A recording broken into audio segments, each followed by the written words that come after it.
Good evening. Welcome to the Hartford Board of School Directors, March the 31st, 2026. The meeting is called to order at 6:05, and there has been changes, additions to the agenda. Yes, I move that we postpone the policy work approval D1 proficiency-based graduation requirements until such time that it is, I don't think it is my discussion. Which one are you looking at? F4? D1. Oh, D1.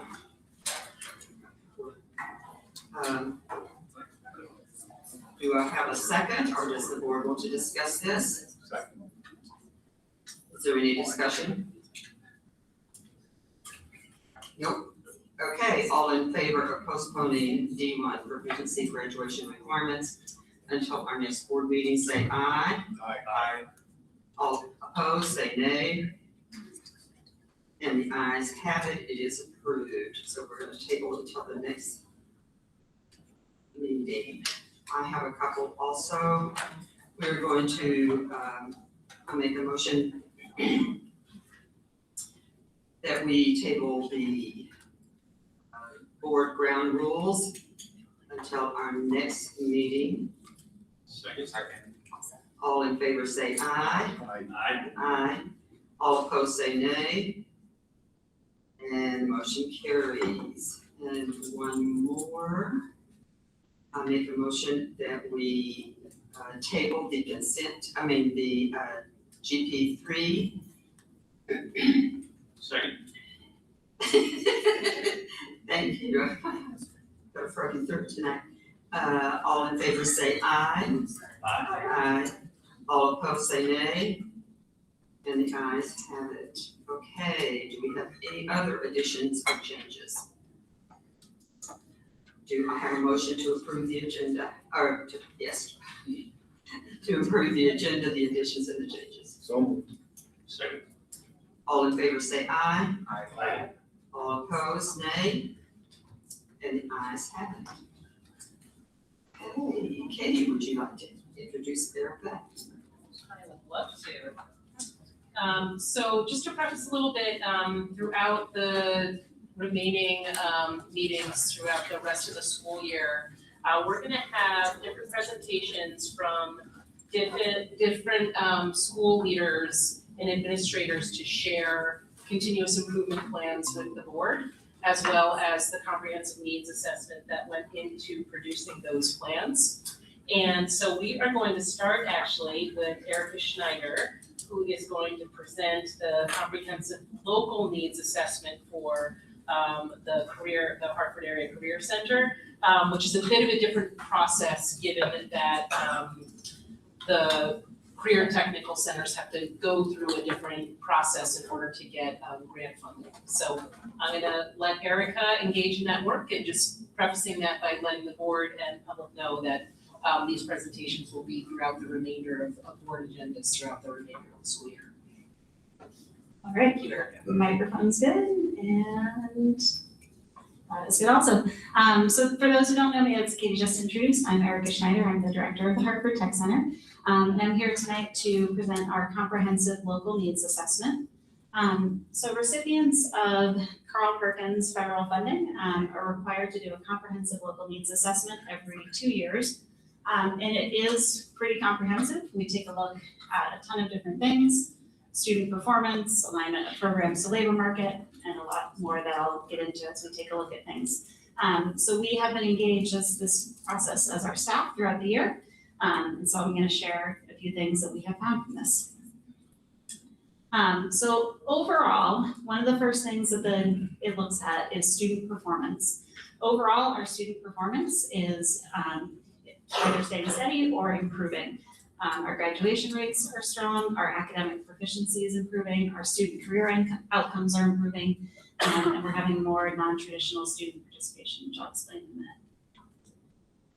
So one of the first things that we look at are industry credentials attained. So students at the Tech Center leave here with a number of different credentials.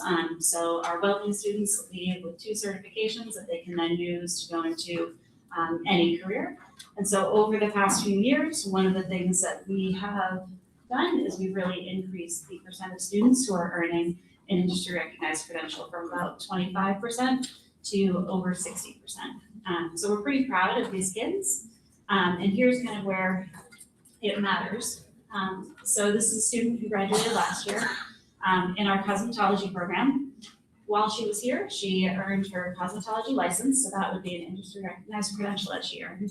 And she now owns her own business. So she's not even a year out of high school, owning her own business. She's built up a pretty strong clientele and doing really well. So when we are talking about metrics like this, there's real students behind those that are really benefiting from that.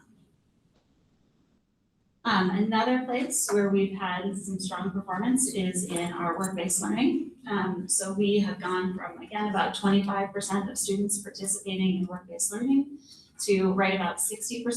So this is students who, during their time at the tech center, are going out on career work experiences, paid and unpaid. They are going out and working in different shops. They are going out and working at APD. They're working at Dartmouth Health. They're working in law offices, all these different places. And we've really been doing a lot of work to increase that. Our staff have been doing a lot, and then our co-op coordinator has been doing a lot with that as well. So this is a student who graduated last year, our industrial mechanics and welding student, who did a co-op at Sable & Sons his senior year and is working full-time there now and just absolutely loving it. And so the co-ops that students are doing are really having pretty big benefits for them in life after graduation. And then another student, this is a culinary arts student. Part of his co-op is he worked at King Arthur. It was the first time we actually been able to get into King Arthur for co-op in a long time. And he is working there full time now and just absolutely loving it. He's actually coming back as a member of our program advisory board, advising our culinary arts program on here's what you need to do to train students so they can really get ready for the industry. So he's not even a year out and really kind of doing some great things because of some of the things that we helped set him up with. And then one more example for our work-based learning in our co-ops, so our business students. I actually have to put a picture of all of them here because almost all of them did co-ops, but then all of them went on to college to study business in college. So at a variety of different schools, all of those kids are studying business. And through their co-ops, they found, oh, I like marketing, or actually marketing is not really my thing. I'm much more interested in accounting. So they kind of found their area in business that they were most interested in. One of our other measures that we look at is post-secondary credits attained. And we have increased the credits that students are earning. So they are earning college credits through CCB and through River Valley Community College and a few other entities as well. And so a place where kind of this matters, this is a health sciences student who took a number of college courses while he was with us and is now studying nursing at Colby Sawyer and doing really well, and really felt, when we kind of talked to him after, really felt prepared for college classes because he took some of these college classes in high school and really felt ready. So kind of behind all of these statistics in terms of our students' performance, there are real students who are really benefiting from this. Another place where we've really grown is our non-traditional program participation. This is a Perkins-specific measure that is about our females in male-dominated programs and males in female-dominated programs. So a female in a welding program would be considered non-traditional. And we have grown that over the past few years as well. And so this is a student who is in our auto body motorsports and customs, a non-traditional student, had a lot of leadership opportunities during her time at the tech center. And she also did a co-op during her time at the tech center. And she is now working full-time at Collision Works. And so some really neat things for kids when they get a chance to explore their interests and some things that they really like. Our academic proficiency, so students at the tech center take what's called the work keys assessment, which is an assessment that kind of prepares them, shows you how well prepared they are for work. We know that kids can learn how to cook and how to weld. We also know that they need some academic skills. And so over the past few years, we've seen an increase in our students' academic proficiency. This is kind of twofold. Part of this is just kids that are coming to us. Sometimes they are coming to us more prepared from all of the different sending schools in the region. But it is also some students who come to us and are not proficient over the course of their time with us become more proficient as we work with them on their reading and on their math in some pretty specific contexts. When you have a kid who is not particularly interested in fractions and they're in culinary arts and they have to understand how to add fractions, it becomes a lot more real. And so those students are able to make some gains in math. And kind of these are some current students, because I couldn't show just one example of things where students' academic proficiency is really improving because it's happening all over the place, but we're really trying to prepare kids so that they can write an email, so they can write an invoice, so they can read an invoice, so they can talk on the phone. So when we're doing that academic work, we're preparing them for that academic work that they're gonna see in the workplace, and doing a lot of different pieces related to that. So overall, on all of our student performance measures, we are seeing either kind of sustained improvement, strong growth, steady increases. We're seeing some really good trends in the right direction, and that's having really good results for students. One of the things that we look at with our programs is our size, scope, and quality. And so this is asking a few different questions. This is asking, does each program have enough students for it to continue? Does each program offer the right credentials, college courses, leadership, and learning to prepare students? And does the program have the right connections with industry? And so the overall answer to all of those is yes. And that is informed by significantly more analysis. So all of our instructors participated in a process where we did a pretty comprehensive data review where they looked at the numbers of students in each program, and what kinds of credentials they are offering, what equipment they need. And so a lot of data went into this. And so there's probably like 5 questions for each of these columns. And then took a look at that and kind of looked overall, how are we doing overall? We have a few spots where we know that we have some more equipment needs, and we're always working with either the state of Vermont for equipment grants and also local partners. We had Timken give us a $40,000 donation for a piece of equipment a few years ago, which is really beneficial, so that's not coming out of taxpayer money. And so we've got a few places where we're working on things, but overall, our programs are of the size, the scope, and the quality that they can all continue. Program of study analysis was something that we looked at with staff. How well are our programs designed and delivered to ensure students learn the skills needed? Are all students able to access our programs and have meaningful, engaging learning experiences? How effectively are we connecting students with employers and real-world career opportunities? And how are we using data and feedback to strengthen programs? And again, kind of the columns in here are engaging instruction, business and community partnerships, prepared and effective program staff, standards aligned curriculum, sequencing and articulation. And we did a pretty self-reflective process where people were taking a look at all of these by program and really noting, here's areas where we're feeling really strong, here's areas where we are kind of continuing to improve. And so one of the places where we're kind of continuing to improve is just that student career development.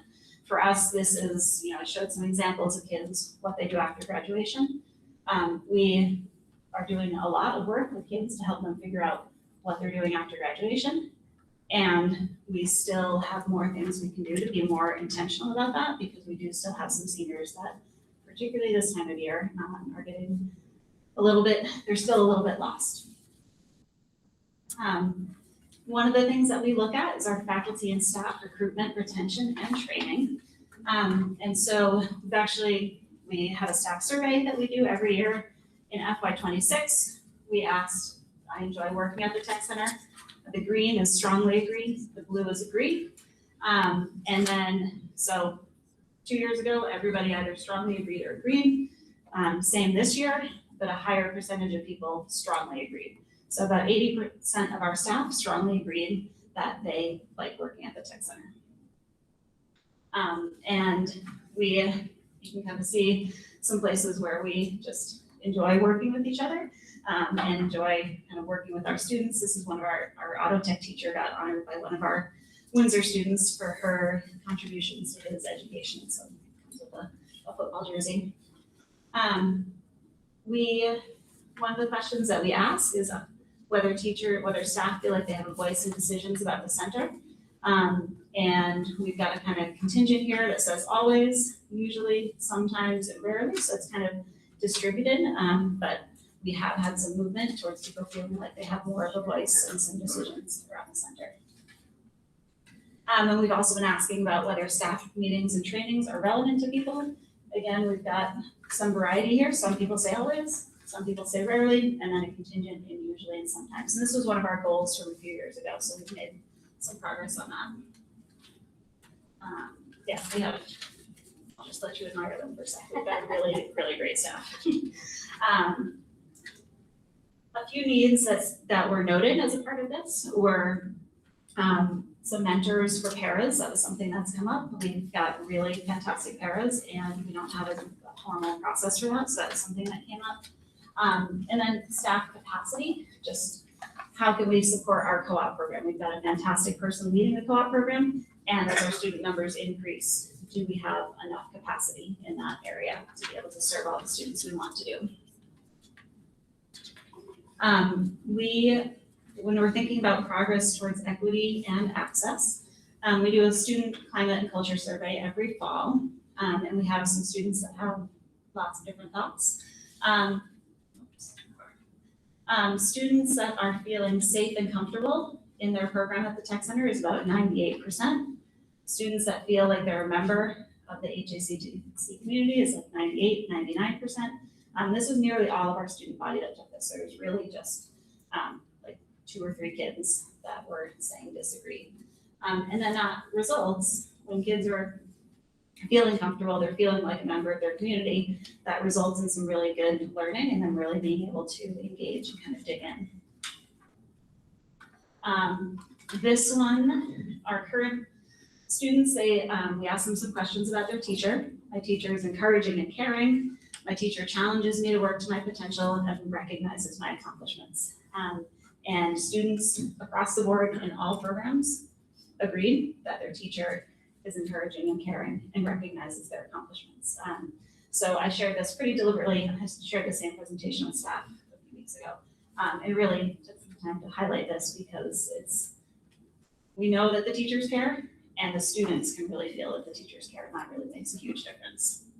And that's what kind of allows some students to really just be able to grow. They know that they've got a teacher who will care about them and show them how to help with their learning.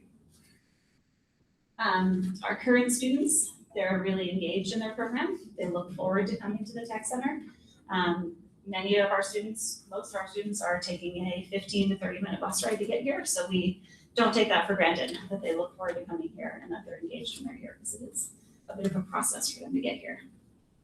And what that allows when they're feeling, engaged, is allows kids to try some different things out. So in our 10th grade career and technology exploration program, 10th graders are going to all different programs, and because they feel engaged and feel comfortable here, they're able to try things like doing hair that they never would have thought that they would do. And also learning about blood pressure. We had some of our exploration students in learning about how to take blood pressure with our medical assistant and phlebotomy students. So when we have this engagement, we're able to kind of push students to keep doing more. We also surveyed our current parents and guardians, and most people strongly agreed that they are pleased that their child is enrolled at the tech center. Most strongly agree that the HACTC gives their child something valuable that they otherwise wouldn't have the opportunity to learn or do in high school. They also recognize this in their child's teachers. They recognize that my program teacher knows my child's strengths, and also that other staff know who their child is and care about their child's well-being. And so all of those things I showed you are a part of our comprehensive local needs assessment. And when we are looking at the data, that data is really trending in the right direction in terms of credentials attained, in terms of how students are feeling about school, in terms of how staff are feeling. Things are really heading in the right direction. And I included a kid in a tree here, actually 2 kids in trees, because this is a part of what we do every day. Because, and this is, I'm talking about a student, but not actually the students in this picture. We had a student from a few years ago who was in our natural resources program, earned the credential, or we do a game of logging credential, that's a chainsaw logging credential, earned that credential, learned how to climb trees, loved trees, was interested in a career in arboriculture, and then has struggled since he graduated. We kind of learned, since the student we've had some contact with, we learned that they were somebody that got a job, and within 3 weeks after getting that job, they were not continuing with that job because they were showing up late, they were not completing tasks, they were not asking questions about what they should be doing. So we're doing a ton with students, and we're still finding that some students don't have all the skills that they need to be able to succeed. They have a lot of the technical skills, they can get up in a tree, but can they get the job to climb in a tree, and can they keep that job? That's a really, really big part of kind of our upcoming work. So I'm gonna skip past that for a sec. So our focus for the next 2 school years, are to continue to work on proficiencies in our curriculum, including our technical skills and our career readiness. And then a big thing that we're doing is just improving our teaching and assessment of career readiness and professionalism skills, and improving our communication with students to help them grow in these areas. So having the conversations with kids about, what it means when you send an email that looks like a text message, what does that do for your career readiness? And we found that just little interventions can help. So our literacy specialist has worked with various classes, and she's taught them a lesson. Here's how to write an email. This is what the subject line is. You don't just put the entire thing in the email in the subject line. So some little interventions like that have noticeably improved some of these things for kids. Like we teach them that, and then they're able to write an email. We have conversations with them about professional language, and then they understand, oh, okay, these are things I can say with my friends, but they're not things I can say in the workplace. And we really do a lot of work here to try and make it seem like a workplace so that kids get that practice before they head out into the world. And then our last goal, just continuing to improve our career technical student organizations, which is some organizations like Future Business Leaders of America that we have. And so that kind of wraps up my presentation. Does the board have any questions before I sign off? Way back on one of the early analysis charts, you had a column with AOE. Proficiencies, yeah. It's all blank. You Yeah. talked about. Yeah, that one is shaded as kind of in progress. So the state of Vermont has proficiency documents that state here's the proficiencies that you should be teaching in a career and tech ed program. And we're kind of actively doing some work to make sure all our curriculum is aligned with that. So it's in progress. We've got pretty significant curriculum, year-long kind of curriculum maps that are in progress, but it's kind of all shaded that way because we're not done yet. In progress. I was gonna ask a question on that. Is there a common thread as to the requirement? Not being across all the programs? In terms of proficiencies or in terms of anything else? In terms of alignment, proficiency aligned with AOE? I think we've found that our programs are really well aligned with the proficiencies, but we don't always have it documented. So part of what we need to have is like a pretty comprehensive scope and sequence that says, here's what we're teaching.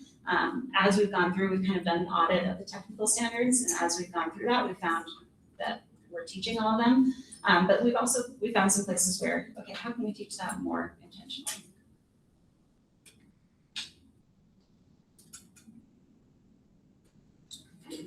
Any other questions? Thank you. Thank you for the That's great. opportunity to present. Thank you.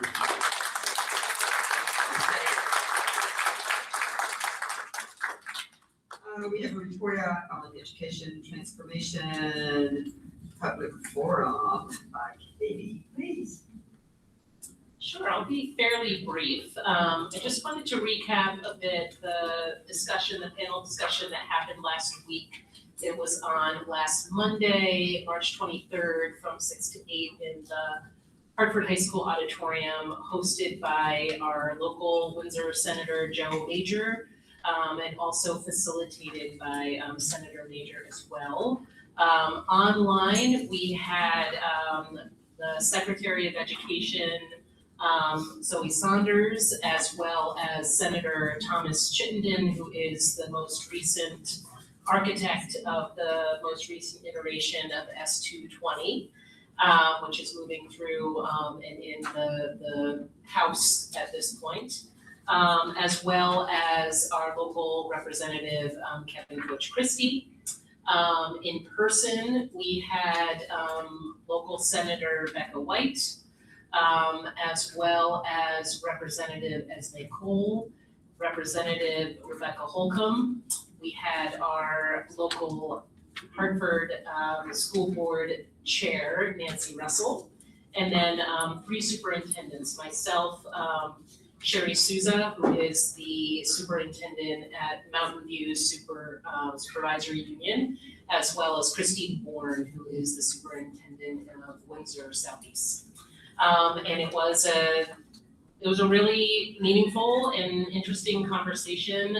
Senator Major prepared some really great probing questions for our consideration. Some of the topics that came up were some of the controversial topics that are still being discussed in the legislature, supervisory unions versus supervisory districts, governance, local control, and the tension with what is in Act 73. As well as a lot of the cost drivers that the legislature is still considering, such as health insurance, inflation, and the overall idea of consolidation and the implications of what that would look like in relation to things such as transportation and debt service. So a number of things that remain to be seen. I'm going to include, just for your edification, for those of you who weren't able to attend, a recording of that panel discussion in the district newsletter that will go out on Friday. I'll also include the preview presentation I gave to the board last week that set up a little bit of context and information in advance of that conversation for the public to review, and for those of you who weren't able to be there to see. Because one of the things that is really important, I attended the Vermont Superintendents Association all members meeting last week, which was really focused on all of the legislation that is moving through the chambers right now. And as I think we all know, a lot happens in the 11th hour of the session, and that is going to be soon upon us. So if you are interested in advocating or pursuing some advocacy around some of what's coming through, now is the time. And I would point out in particular just the potential impact that S220, as recently iterated and proposed by Senator Chittenden, would have a significant impact on the Hartford School District. And as noted during the panel discussion, the modeling that I have seen would mean a decrease of over $1,300 per pupil in budget spending for next year, which would result in a between $1.6 and $1.7 million reduction to our budget just to start next year, not even considering health insurance or inflation or any of the other cost drivers. So really important, I would say, if you are interested in pursuing any advocacy around these topics, that you do so now. And again, I'll be including that information in my newsletter on Friday. Thank you. Does the board have any other comments, questions? No. Thank you, Caty. It was a lot of fun, actually, having all of the representatives from Montpelier, from our district, not all of them, but most of them, coming down and to talk with us and answer questions about how Act 73 was going to be affecting our district. And that was the whole idea, that we needed to get the facts from them as to how the effect was going to be for us. So if you got to go, good for you. And if not, you can call them, you can email them, or you can text them, or you can drive up and see them. Let them know how you feel about it. Board input opportunity, Hartford School Board Director's agenda. So just a quick little bit before I turn this over to Caty. We meet once a week, Caty and Aaron and Jacob and I, to plan for our agendas.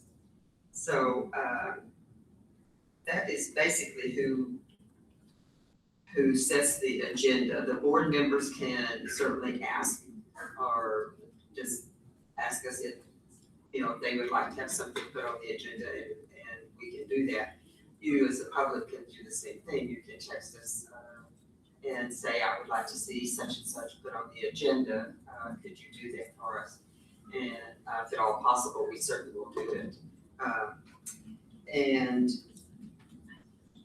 that's basically my little spiel on it. How about you, Caty? I was just gonna add that, we thought it would be good to have this as a bit of a regular agenda item for the board's consideration, because as Nancy described, our planning meetings, this is another opportunity for the board to weigh in on some items that you might like to see on our next agenda. And I'll note too that there already are a few items that we are going to be adding to the agenda on the 15th. So this would be an opportunity to add something else if you'd like, knowing also that we are going to continue, and I think we're not going to have a presentation necessarily linked to the continuous improvement plans or comprehensive needs assessments of other buildings for the next board meeting, but you can expect to see those certainly in the meetings in May. So that's going to be another thing that we're just going to want to be able to leave a good amount of room for in the upcoming agendas, as well as I might be asking our curriculum director, Sarah Hisman, to come and just discuss an overarching presentation of what goes into those comprehensive needs assessments, what you can kind of expect to see as a board, as well as how that drives the continuous improvement plans of each school building, and then how that connects to the overarching plan for the district. So I might embed that in an upcoming agenda as well, just for your edification, in case you want more topics on the next agenda, that you can expect to see a few things populated there already. Thank you, Caty. Anything else for the board on this? Yeah, I've asked a couple of times, it hasn't appeared on the agenda yet. I want to have a conversation about how we evaluate our progress on academic achievement. Particularly interested in how all the charts and graphs that are prepared and presented in the annual report are prepared and presented and what they mean. And I'm thinking that this is something that should be a recurring item on our agenda across the entire year. And perhaps there should be other people invited to speak to us about what's being done in the district to improve our academic achievement.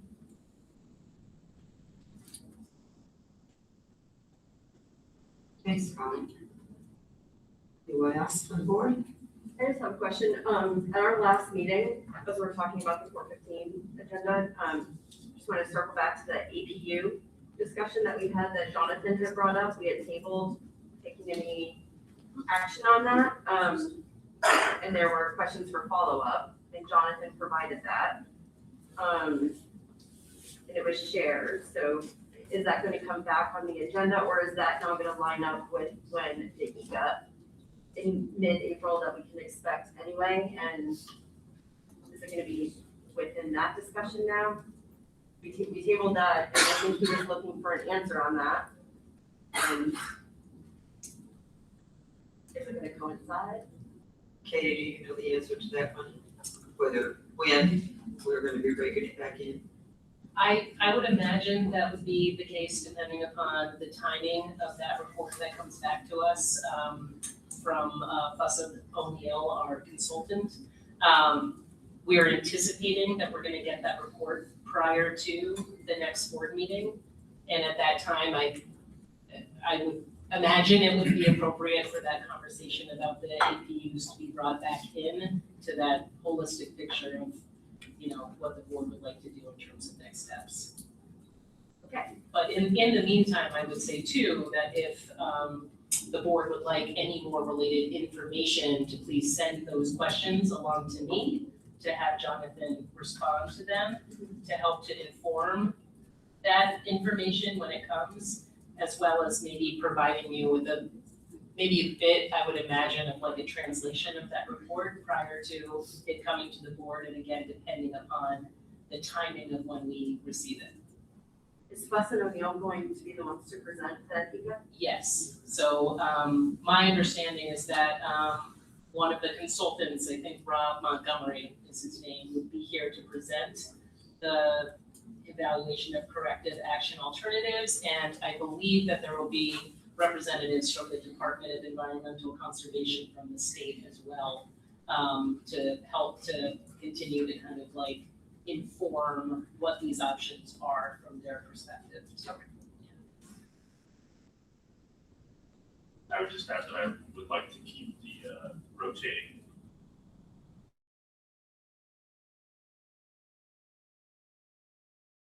people on the school board meeting, which is nice. We can't email more than 2 people at a time, so a lot of times we're kept in the dark as a group because that violates open meeting law. We send an email to everybody on the board. So what we've recently done is one of us has attended one of the agenda planning sessions at the superintendent's office. So I think that's helpful to stay in the know. It is, so thank you. Yes, and we had our new members come in first. For their chance to come in. Public comment. The board welcomes public comments in order to accommodate as many community members' voices as possible. Anyone making a comment will be given 2 minutes to speak. This is not a time for discussion, but the board is interested in hearing comments, concerns, and suggestions from the public. I would ask that when you come up to the podium, if you'd like to speak, please tell us your name and do you need the address, Sherry, or just their names? Just their names? Okay, thank you for the minutes. Nancy, could I just clarify quickly? Yes, please. I know we had tabled under policy work, the approval of C1 and GP3, but what about warning F4? I'm sorry. I just crossed that whole thing off. I'm Sorry, sorry. I was going to, this will serve as the official warning for policy F4, access control and visitor management. It should be in your packet. That's it. That's it. Yeah, we're not voting on the approval. Right, for, right. Okay, thank you. So now I'll go back to public comment. Does anyone from the audience want to come up?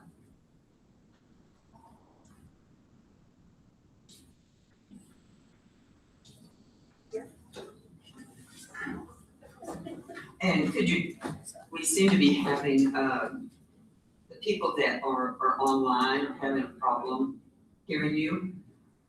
The ones that are at the podium, so if you could speak into the microphone. Okay, thank you. Hello, my name is Tracy Dustin Eichler. I am the parent of a 7th grader and a 10th grader who's here with me tonight. I'm also president of FOPA, which is Friends of Performing Arts at Hartford. If you're not familiar, we are the PTO booster club of the performing arts programs.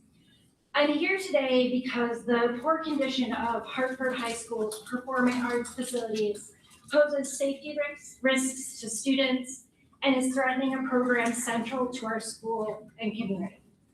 While we recognize that several factors have complicated renovation timelines, prolonged delays, and the lack of interim solutions are really no longer sustainable.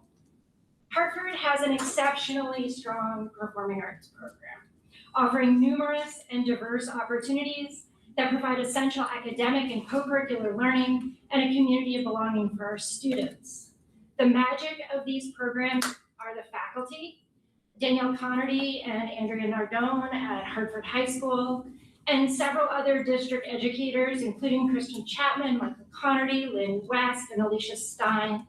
They give more time than is in a day, and it seems humanly possible, supporting our students. And I would really love to, there are a few folks here, I suspect some online.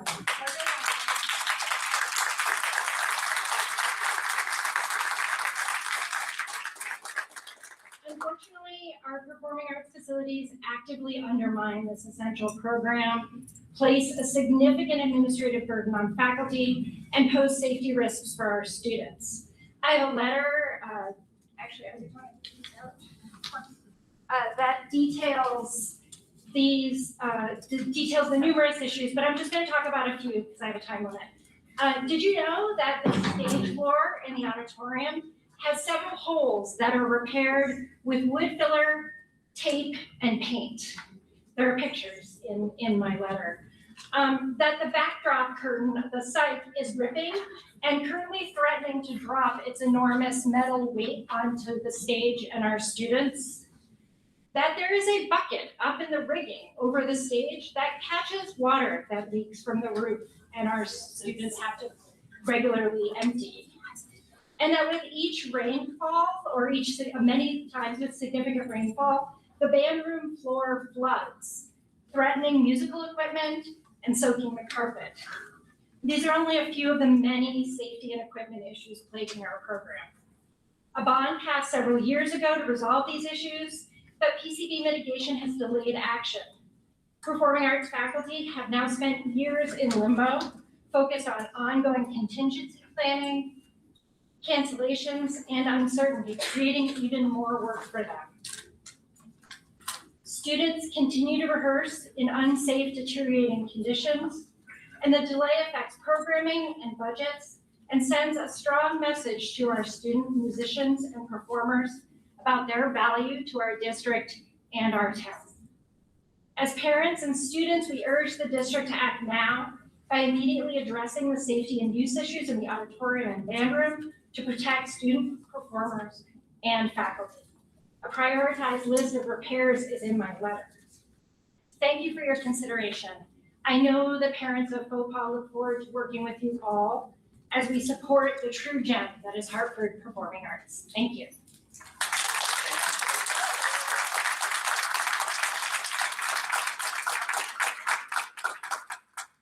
Hi, my name is Molly Fournier-Stevens, and I'm a senior at Hartford High School. To put into perspective, I am a member of our jazz band, concert choir. I am one of the pep band captains and a music TA, to say the least. I'm the president of our Music Honor Society and have been this school's stage manager for the past 4 years. So to say that this community is a large part of my life is an understatement. I'm sad to say this is not the first time I've spoken with you all. 4 years ago as a freshman, we told the board about our department's many safety hazards. Since then, I'm appalled to say that our facilities have not improved. And the only real difference is instead of coming to you as a less experienced 13-year-old girl, I am now 18, working part-time in a professional theater, and can vehemently tell you that the state of our department doesn't just fail to match the caliber of our students, but is blatantly unsafe. We hold our stage floor together with tape. I've had to troubleshoot with my techs on how to move set pieces to avoid the least amount of holes and bumps during scene changes. I've had to weigh which temporary solution would cause the least amount of accidents because we aren't able to fully solve any problems regarding safety. The psych, an integral part of every show, operates on a pulley system that contains no counterweight, meaning that only individuals who are heavy enough can use it. making it not only inaccessible to many, but significantly increases the risk of it tearing and falling down at any moment. There are so many more safety concerns and situations that I've had to grapple with over my years that no program, and especially no teenager, should ever have to think about. But as my time is running out, I will leave you with this. As a senior, a saying that keeps coming back into my head is to leave a place better than how you found it. From talking to you 4 years ago to now, I stand here questioning if I was able to do that. This community deserves a place to practice, perform, and live in spaces that are safe and just up to code. If these were your children, how would you feel knowing that a small fire could destroy everything that they love due to blocked ventilation? Or at any moment, their instrument worth thousands could be ruined by another flood in the band room? Because I am scared every day living in that reality. How would you feel if this was your classroom, your office, your home? We deserve to feel safe in ours. So please, for me, and for all of my peers, make my experience at Hartford worth it, knowing that the future stage managers, actors, musicians, dancers, anyone doesn't have to worry about the things that I have had to. Thank you so much for your time. Please feel free to reach out to me for more on this. And most importantly, please talk to our educators. They know more about these facilities than anyone else in this entire district. Thank you.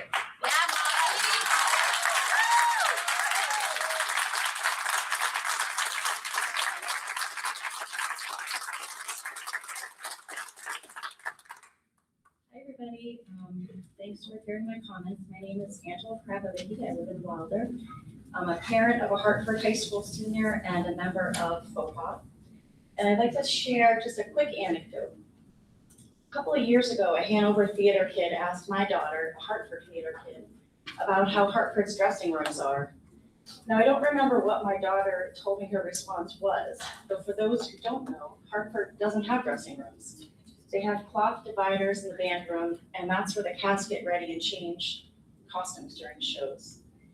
And Hartford kids aren't complaining about this or demanding to have what Hanover kids have. They make the best out of what's available to them. In fact, thanks to the commitment of the high-level performing arts faculty, they put on incredible musicals, performing arts concerts, and shows with barely anything at all for financial and material support. Our students aren't asking for or expecting anything extraordinary or extravagant. They do, however, deserve to have their basic safety needs addressed in their performing arts spaces. I hope that as a community, we can show our support of the high school's performing arts programming by meeting these essential needs. Thank you.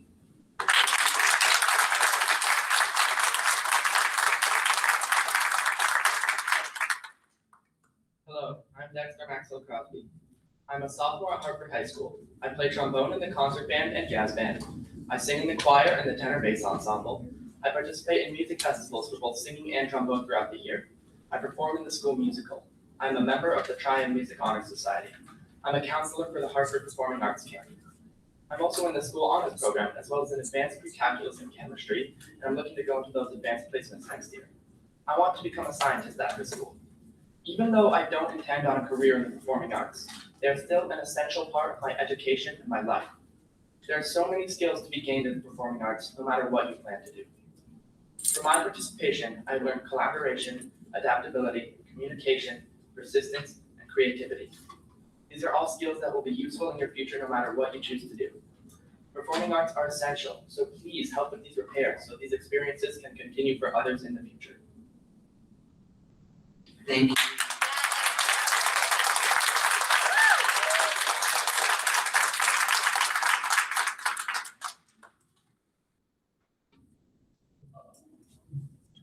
Good evening. My name, for those of you who don't know me, is Doug Anton. I'm a teacher here at Hartford High School. I am also the chief negotiator for the Hartford Education Association, a homeowner here in this community, and the parent of 2 children in our school district. I want to start by acknowledging and thanking the members of the school board. This is a volunteer role that asks a lot of you, your time, your energy, your willingness to take on and make complex decisions for our community. I also want to thank and recognize Garrett Wilson and Kevin Christie, who served on the board's negotiating team and the work that they put into this process. I would like to use my short time during this public comment to focus on one core idea, and that is what it means to reach an agreement through bargaining.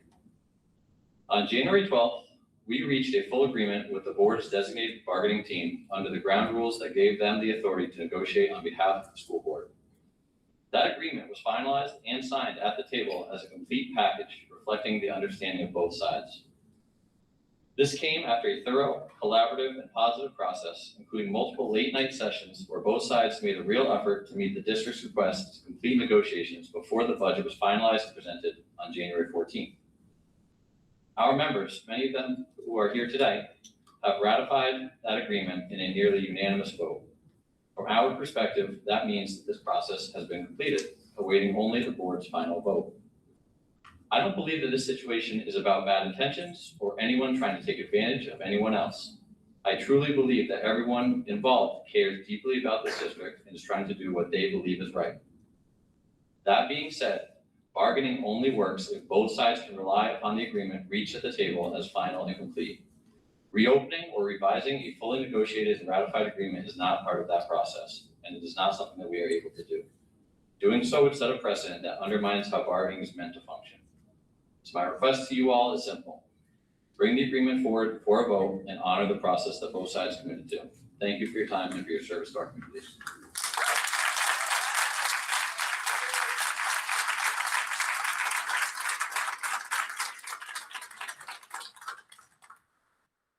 Good evening. My name is Melissa Wyman, and I am speaking in my role as one of the negotiators for the Hartford Education Association professional staff. I'd like to provide a bit of context about the process that brought us here today. This was my first time participating in negotiations. Like many educators stepping into the role, I was hugely intimidated, but I chose to step forward because I care deeply about our schools and our community. I participated in multiple trainings through the Vermont NEA to prepare for this work. Alongside my fellow negotiators, I dedicated close to 100 hours to review data, gathering input from our membership, drafting language, and developing proposals. We also carefully analyzed nearly a dozen contracts from neighboring districts to understand how Hartford compares regionally and used all this information to inform our work. Our goal throughout this process has been clear: to help make Hartford a place that can attract and retain high-quality educators for our students. The proposals we brought forward were developed thoughtfully, grounded in data, and negotiated in good faith. Negotiation is an act of give and take, and in our bargaining sessions, we shared proposals, listened to one another, and exchanged counter proposals, ultimately reaching a settlement on January 12th. These agreements are intended to function as a comprehensive package, with each element connected and supporting the overall goal of strengthening our district. We reached a tentative agreement in January, and our membership ratified it shortly thereafter. We are now asking for this agreement to be brought forward for a vote so this process can move toward resolution. Thank you very much for your time and the opportunity to speak. Is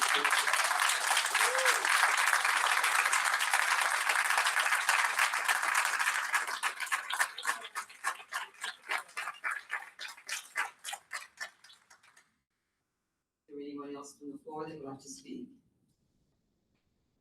Do we have anyone online?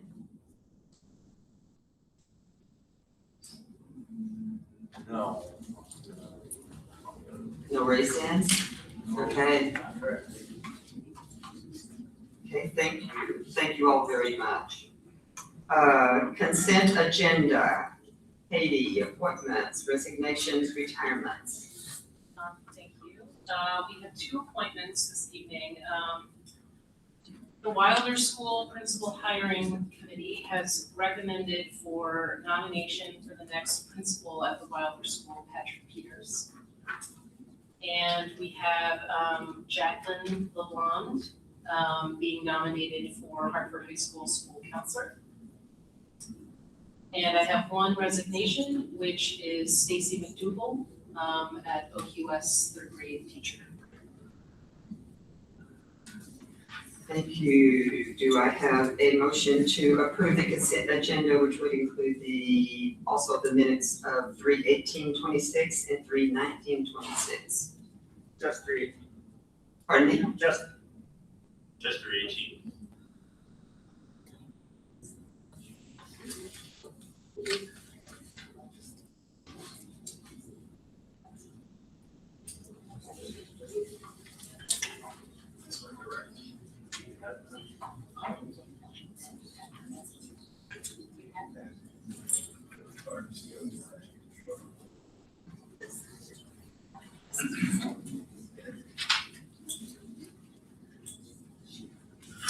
Okay, I believe we still have to approve the public part of 319. I think we just need to move to, approve the appointments, resignations, and retirements of the meeting minutes from 3/18/26. And what about 319? We don't have them ready yet. I don't believe. They're not ready yet. Those minutes are not ready. Okay.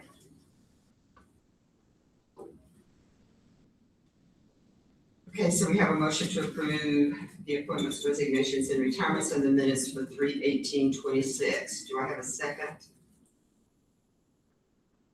Second? Yes, sorry. And all in favor say aye. Aye. Aye.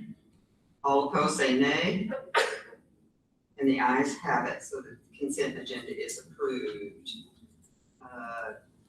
Jeremy, are you going to read the proposed Are we executive session? inviting anybody in? Yes, we are. We are inviting Caty and Jacob and Aaron and Legal counsel?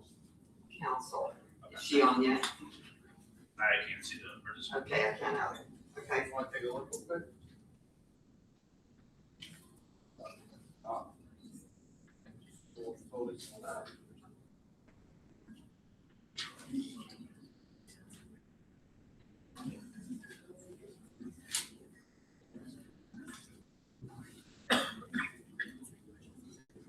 She's probably not gonna be on the phone. She's Probably just gonna call in. Okay.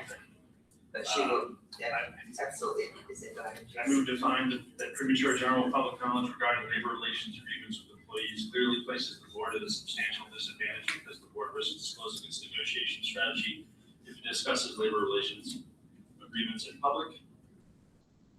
I find that under 1 VSA section 313A1. F, to be exact. do I have a second? Second. All in favor say aye. Are we voting on both the? No, this is just that we're moving to find it. All in favor say aye. Aye. Aye. All opposed say nay. And the motion carries. Jeremy. I move to enter executive session for the purpose of discussing labor relations agreements with employees under 1 VSA section 213A1. I'd like to invite Superintendent Caty Sutton, Assistant Superintendent Aaron, and Jacob, our finance director, and counsel, legal counsel, which I'm assuming is Dean Atwood. Okay. Thank you very much. And, We need to vote on. Need a yes. second first. Second. You guys are dirty. All in favor say aye. Aye. Aye. All opposed say nay. And the ayes have it. We're moving into executive session at 7:01.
Okay, we're all on mute.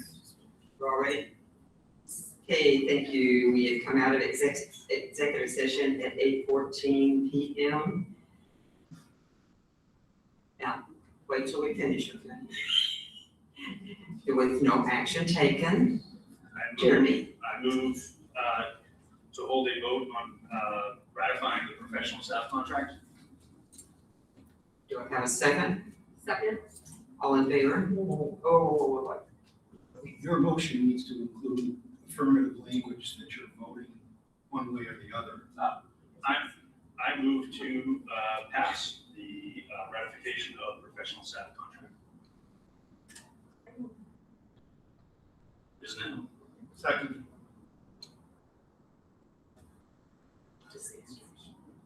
we're gonna have to vote on everybody's vote?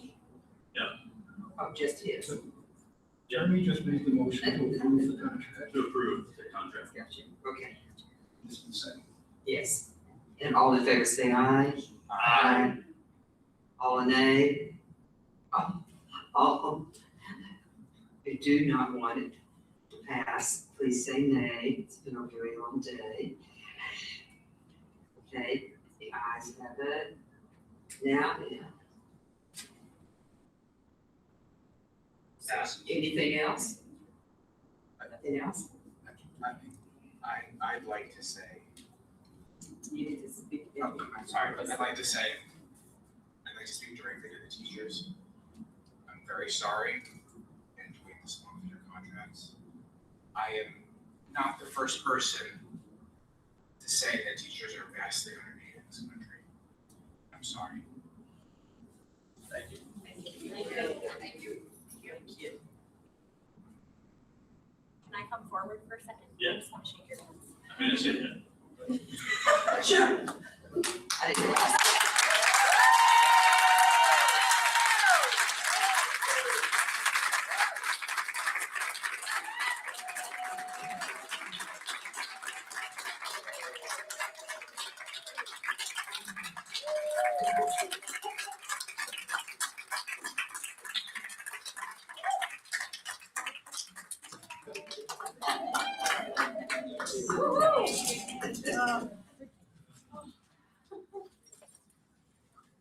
Do I have a motion to adjourn? Oh, no, wait a minute. What am I forgetting now? Next board meeting, Evaluation? Thank you, yes. next board meeting is April 15th. Have the evaluation? And Yes, do that's an after. evaluation, please.